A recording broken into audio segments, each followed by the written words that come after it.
Shalom,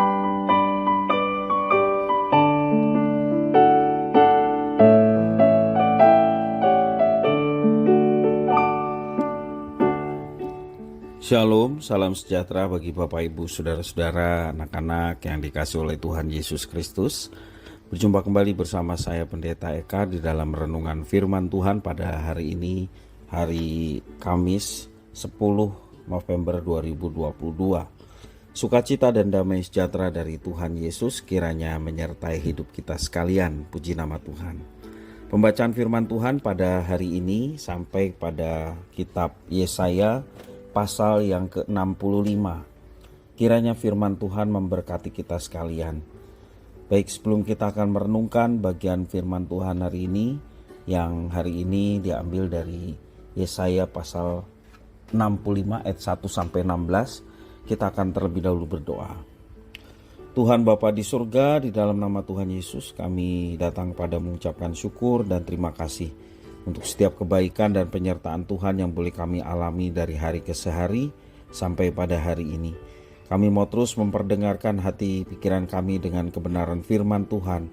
Kau yang mampukan untuk kami dapat mengerti, memahami apa yang Kau maksudkan. Kau juga menolong kami untuk kami dapat menerapkan dalam hidup kami setiap hari. Terima kasih Bapa. Inilah doa permohonan ucapan syukur kami. Semuanya kami naikkan di dalam nama Tuhan Yesus Kristus, Tuhan dan Juru Selamat kami. Haleluya. Amin. Yesaya pasal 65 ayat 1 sampai 16. Demikian firman Tuhan. Aku telah berkenan memberi petunjuk kepada orang yang tidak menanyakan aku. Aku telah berkenan ditemukan oleh orang yang tidak mencari aku. Aku telah berkata, ini aku, kepada bangsa yang tidak memanggil namaku. Sepanjang hari aku telah mengulurkan tanganku kepada suku bangsa yang memberontak, yang menempuh jalan yang tidak baik, dan mengikuti rancangannya sendiri.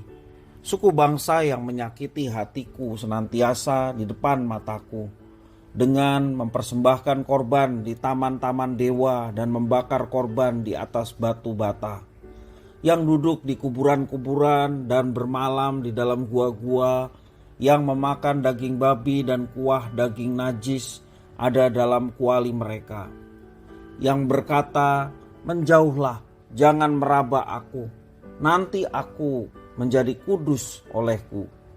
Semuanya ini seperti asap yang naik ke dalam hidungku, seperti api yang menyala sepanjang hari.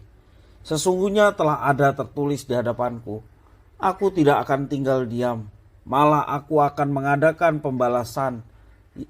pembalasan terhadap diri mereka, atas segala kesalahan mereka sendiri maupun atas kesalahan nenek moyangnya, semuanya serentak firman Tuhan. Sebab mereka telah membakar korban di atas gunung-gunung dan mengaibkan aku di atas bukit-bukit. Memang aku akan menakar ke dalam jubah mereka upah untuk perbuatan-perbuatan mereka yang dahulu. Beginilah firman Tuhan, seperti kata orang jika pada tandan buah anggur masih terdapat airnya, janganlah musnahkan itu, sebab di dalamnya masih ada berkat. Demikianlah aku akan bertindak oleh karena hamba-hambaku, yakni aku tidak akan memusnahkan sekaliannya. Aku akan membangkitkan keturunan dari Yakub dan orang yang mewarisi gunung-gunungku dari Yehuda. Orang-orang pilihanku akan mewarisinya dan hamba-hambaku akan tinggal di situ.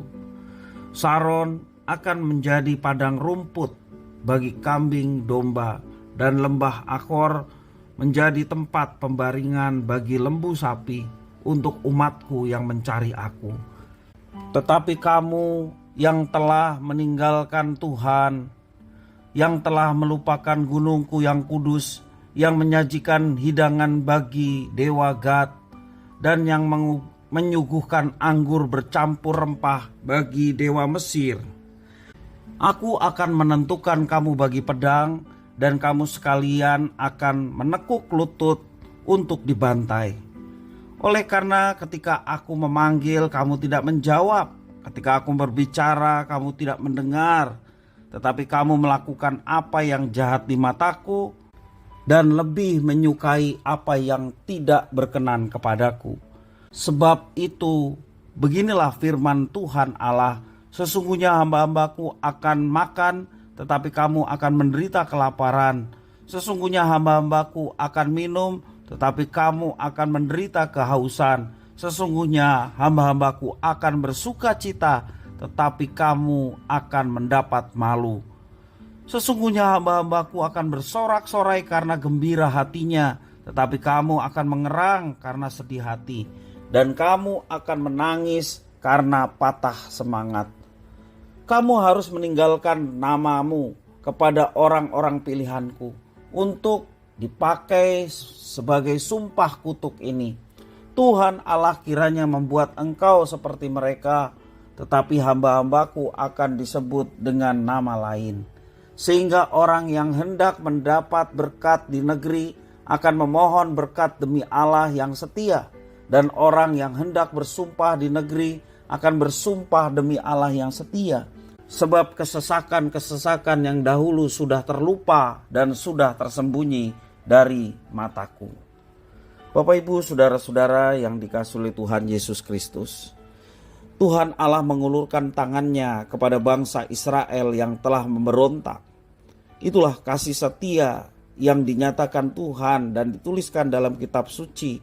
Bagaimana Tuhan memberikan kasih-Nya dengan mengulurkan tangannya kepada bangsa yang telah memberontak, dengan satu tujuan supaya bangsa yang telah dipilihnya itu kembali kepadanya. Bangsa Israel juga diingatkan bahwa Tuhan Allah pasti akan mengadakan pembalasan kepada orang-orang yang telah berbuat jahat. Meski demikian, Tuhan Allah juga menyatakan janjinya untuk menyelamatkan orang-orang yang tetap percaya kepadanya. Dalam ayat yang ke-8 sampai 9, janji itu dinyatakan. Dan melalui orang-orang pilihan, Tuhan akan melanjutkan misi penebusan bagi dunia. Jadi dari zaman Adam sampai zaman Yesaya masih tetap saja ada orang-orang pilihan yang setia, dan merekalah yang akan melanjutkan misi penebusan, dan berbahagialah orang yang masuk dalam misi itu karena mereka adalah orang yang berbahagia. Mereka akan mengalami sukacita, mereka semua yang ikut dalam misi Tuhan akan mendapat berkat-berkat-Nya. Bapak Ibu Saudara-saudara, ada dua hal penting dari teks firman Tuhan yang kita baca hari ini, yakni karya keselamatan Allah. Yang pertama, kita belajar bahwa hukuman itu pasti diberikan kepada orang-orang yang berbuat jahat di hadapan Tuhan. Hukuman itu diberikan kepada mereka yang mendapat kesempatan untuk diselamatkan, namun mereka mengabaikan kesempatan itu. Mereka yang juga mendengar firman Tuhan, namun tetap melakukan yang jahat di mata Tuhan, dan yang tidak mau mendengarkan ketika Tuhan bersabda atau berfirman melalui nabinya. Dan yang kedua, selain berita mengenai penghukuman bagi orang yang tidak mau bertobat, demikian juga keadilan Tuhan dinyatakan. Yang kedua, keselamatan pasti akan diberikan kepada orang-orang yang percaya. Sejak perjanjian lama dan perjanjian baru, keselamatan itu karena anugerah Tuhan, tidak sedikit pun karena jasa-jasa kita. Dan semua itu diberikan kepada orang-orang yang percaya. Dan kesempatan itu juga diberikan kepada mereka yang bersedia untuk mendengar panggilan Tuhan dan mempergunakan kesempatan untuk bertobat dan bertobat di hadapan Tuhan. Kesempatan yang diberikan Tuhan kepadanya, dan ia menjalani hidup sesuai dengan yang diinginkan oleh Tuhan atau sesuai dengan firman yang diberikan Tuhan melalui nabi-nabinya. Orang-orang seperti itulah yang akan dipakai untuk melanjutkan misi penyelamatan Tuhan Allah bagi manusia berdosa di dunia ini. Jadi bersyukurlah kalau kita sudah diselamatkan dan kita bergabung dalam misi Tuhan. Tuhan pasti akan berlaku adil. Orang yang berdosa akan dihukum, dan yang bertobat akan diampuni. Itulah keadilan Tuhan. Dalam pengadilan tahta Allah nanti, setelah berakhirnya dunia ini, Yesus akan memimpin pengadilan itu dengan adil. Bagi siapa yang percaya kepadanya akan memperoleh hidup. Bagi siapa yang tidak percaya dan menolak, menghujat, dia yang akan menerima murka Allah. Orang yang menanggapi panggilannya tentunya akan dipakai dalam melakukan pekerjaan Tuhan di bumi ini. Orang-orang itu dapat disebut sebagai hamba-hamba Tuhan. Dan para hamba Tuhan yang mewarisi kerajaannya akan merasakan yang namanya sukacita dan mengalami penyertaan serta berkat-berkatnya yang dicurahkan Tuhan kepada hamba-hambanya yang setia. Karena itu bersyukurlah bila kita mendapat kesempatan untuk turut serta di dalam pekerjaan Tuhan di dunia ini. Jadi jangan setiap pelayanan yang kita kerjakan itu sebagai satu beban ataupun sebagai sesuatu yang menyusahkan hidup kita. Tetapi Bapak Ibu Saudara, bersyukurlah kalau kita mendapatkan kesempatan untuk turut serta dalam pelayanan, di dalam pekerjaan Tuhan yang dipercayakan atas kita semua. Bersyukurlah kita kalau kita disebut hamba-hambanya. Itu satu anugerah yang luar biasa, kita bisa melayani Tuhan. Bersyukurlah dan tanggapilah panggilannya dan hidup sesuai dengan firman-Nya, dan yang mempergunakan kesempatan yang diberikan Tuhan sebaik-baiknya untuk kita mengerjakannya. Juga kita berdoa di dalam diri kita supaya Tuhan memberi kemampuan untuk kita mendengar panggilan Tuhan. Selain mendengar, kita merespon panggilan itu. Selain itu juga kita memohon kepada Tuhan, biarlah Tuhan memampukan untuk kita tetap setia melakukan apa yang dipercayakan Tuhan dan berfungsi dengan benar dalam setiap pekerjaan Tuhan bagi dunia kita mau masuk di dalamnya. Kiranya firman Tuhan ini memberkati kita sekalian. Mari kita berdoa. Terima kasih Bapa atas firman Tuhan. Mampukan kami untuk masuk dalam pekerjaan-Mu di dunia ini, yakni supaya semua manusia boleh percaya, mengenal Tuhan Juru Selamat di dalam Yesus Kristus. Sehingga setiap orang yang percaya, bertobat dan percaya, merekalah yang akan diselamatkan.